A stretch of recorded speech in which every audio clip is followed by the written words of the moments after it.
Now, this next section was really important for us to have on here. We talked about specifically SNES, Genesis, and the arcade because those were the three biggest things at the time. There are other consoles, there's other things, right? So what we did was we just kind of made a category called other, and these are like for PC games, handheld games, other systems that we haven't mentioned, because I mean they were just less popular, but they're still really important. Maybe the PC wasn't less popular, but really, really important titles. For one reason or another, we needed to mention them on here. Starting with an amazing, amazing first-person shooter. If this game failed, maybe there wouldn't be first-person shooters, but it succeeded. And that, of course, is Wolfenstein 3D. And what a game it was. That was the granddaddy of first person shooters, man. It was. This is pre-Doom. I mean, you go from there to Doom. Doom is like on another level. Like Doom is like way better in my opinion. But you have to take the first step, and Wolfenstein is that first step. And Hmm. Wolfenstein was great. I loved Wolfenstein. Wolfenstein was good. Wolfenstein was really good. I mean, I didn't have a computer at the time, so I really couldn't play it. I didn't play it until it came on like console. Um, I think I bought it for 3DO. And that was like the first time I actually got my hands on like Wolfenstein. And I was like, wow, that's actually pretty good. Yeah, I didn't have a PC back then either. Fortunately, one of my friends did. It might have been like a few years later on, but that's how I first experienced Wolfenstein was on his computer, and Mhm. he had Wolfenstein, Doom, Duke Nukem. So I got to play all the shooters on his computer, and I don't have a lot of experience playing PC games at all, but those PC games to me, like that was like prime, man. Playing like that with a mouse and keyboard felt right.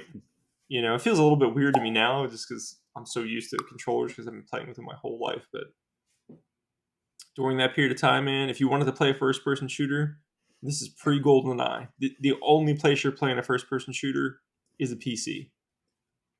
Yeah, yeah, because I said it's the granddaddy of all shooters. Because if it wasn't for Wolfenstein, we wouldn't have Doom, we wouldn't have Quake, we wouldn't have Halo. It started it all, man. It started it all. Another granddaddy of the genre, which we mentioned once before in one of our videos, was Alone in the Dark. Another PC title, guys. So this Hmm. eventually came to consoles too. I think we've also referenced that before. Hmm. But 1992, this is when the PC release came out, and this is the first time you're seeing a survivor horror game. So for those of you who like Resident Evil, this is pre Resident Evil. It's where it all started. Now, You I know, never had the chance to play the game, unfortunately. I've never even played off the sequels or the spin offs or anything. Have you played any of these before? I didn't do the original. I did again. I didn't have a PC at the time, so it's like once it came out on console, I actually got my hands on it and started to play it and to see what the talk was about. Um, Do you I remember did. which version you played first, or are you not sure? I want to say it was my again 3DO. 3DO. Yeah, you know what? I actually enjoyed my 3DO a lot, a lot. Um, but yeah, Alone in the Dark came out for I have it for 3DO. But then once the Dreamcast came out, we got like a revamped, graphically improved version of Alone in the Dark, and it was very Resident Evil because by then Resident Evil was already out, and Yeah, then we I kind of mean, see where it came from. So I never felt the need to go back probably just because Resident Evil was my first experience with survival horror, and I couldn't like, I don't know. I just felt like it couldn't get better, so why go back? But I guess that was a naive point of view. Maybe Alone in the Dark was really good.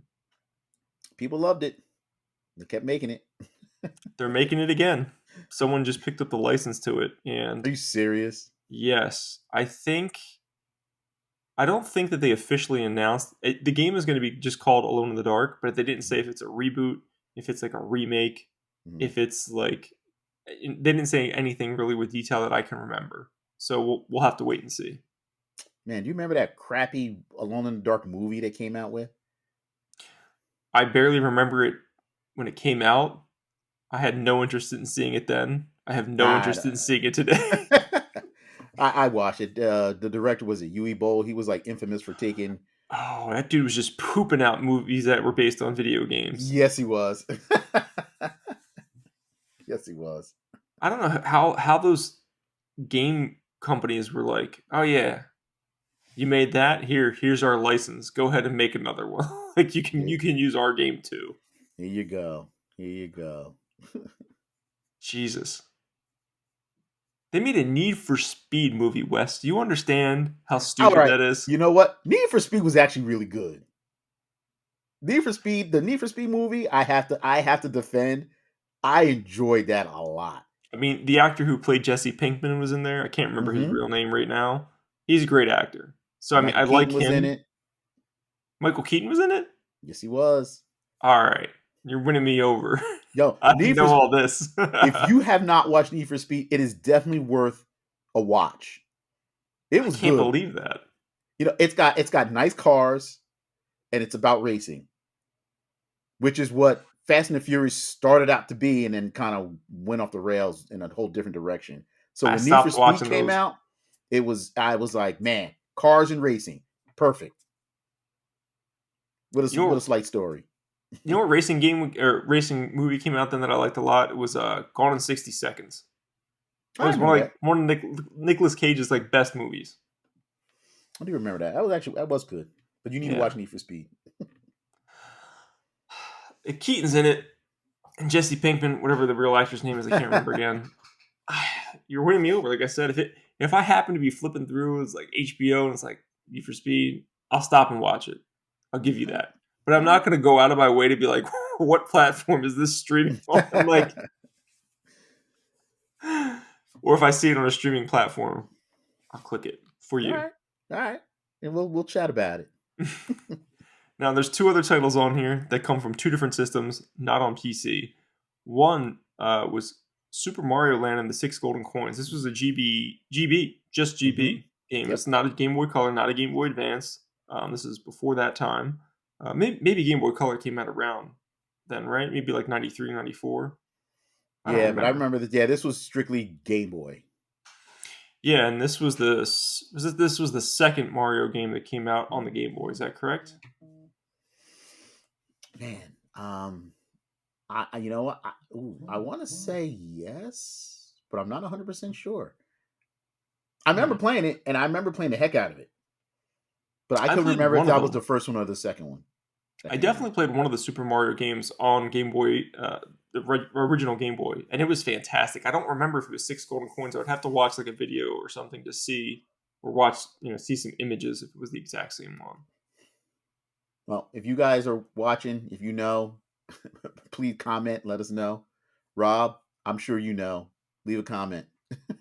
I mean, people say that six golden coins is legitimately like one of the best Super Mario games ever. Many people argue that. Uh, I just can't recall if it's the same one that I played or not. I have no idea. Yeah, But I did. I love the game that I played for sure, and this one is supposed to be spectacular. it's Mario. I mean, it was good. It played like a Mario game, like you would expect it to. But on the Game Boy, it was really good. It was really really good. Finally, we're going to jump back into Wes's world of Sega Genesis, but a system that I didn't own. So again, I'm going to let Wes speak to this a little bit more. Sega CD released Lunar Silver Star. This was before it ever hit PlayStation. Yeah. Oh man, Lunar. Yeah, Lunar was something special when it came out. You know. Now this was a RPG, right? Yep. was this a turn-based RPG? No, it was. Wow. I'm drawing a blank. I want to say yes, Okay. but I have a feeling I might be wrong. But I really want to say it was turn based. I feel like you're right. I mean, I've seen it before. Man, I have a PlayStation copy only because I got it for like cheap, and I you know hoping one day I get into RPGs and I'll have an awesome library of RPGs to play. But I think that it's turn based, and I think that's why I never played it. it's been so long because I wound up. I don't know why I do this, but I wound up trading in my Lunar for Sega CD, and then I wanted it again and couldn't find it, and then I wound up buying the PlayStation One in the box, the big collection. Um, so it's been a Silver Star long Saga, time. right? I think that's what it's called. Yep. So I mean, you figure I haven't played Lunar in over 30 years, and but what drew me to it, the story was great. It had the animated cutscenes, which anime I was like all about. So seeing that in a game really made me want to play it more. That was that. Yeah, Lunar was something special. Lunar definitely was something special. It was put out by Working Designs, who did no wrong because they were the kings of RPGs, like animated RPGs. Can you imagine how popular they would be today if they were still around? I know. Oh man. Like they'd be rivaling Square Enix, like for their Japanese like Final Fantasy games and Hmm. Dragon Quest and stuff like that. I would say they'd probably be dominating them. Like I mean, people love Atlas for their RPGs like Persona and stuff Hmm. like that. I think Yep. Working Designs would be, if they still existed in that form with the same people working on those games, they would be crushing that entire market. They would. I wish they were still around. I really wish they were still around. It's really a shame they were so ahead of their time because if they were around now, there'd be money, just they'd be like pooping money over there. It'd be like unbelievable how much money they would have because it is niche, yes, but anime is bigger than ever. Hmm. So even though it's like a niche thing, it's really becoming more and more mainstream. And if them making anime games based off of other animes or even like original creations that look anime style with Japanese RPGs, like if Hmm. that's what they're going for, this is the time to do it. Oh, I agree.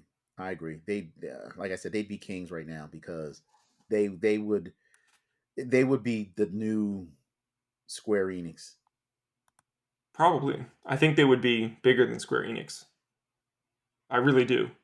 I think they'd be bigger than Final Fantasy because instead of having Square Enix has really two major franchises like that are RPGs, and that's Dragon Quest and Final Fantasy, and they are major.